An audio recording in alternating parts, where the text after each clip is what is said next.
এই জাতিকে কেউ দমিয়ে রাখতে পারবে না। আল্লাহ আমাদের সাথে আছেন ইনশাআল্লাহ। আল্লাহর রহমতে আমরা সকল বিপদ কাটিয়ে উঠতে পারবো।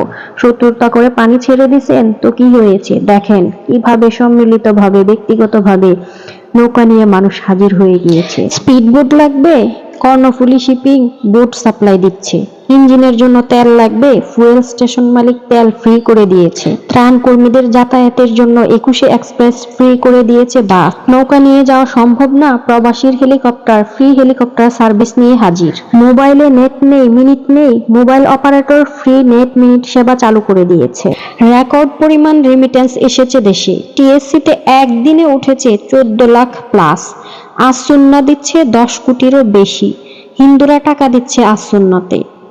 রিকশা চালক পর্যন্ত তার সারাদিনের আয় দান করে দিচ্ছে। দেশের মানুষকে এতটা একতাবদ্ধ কখনো দেখেছেন?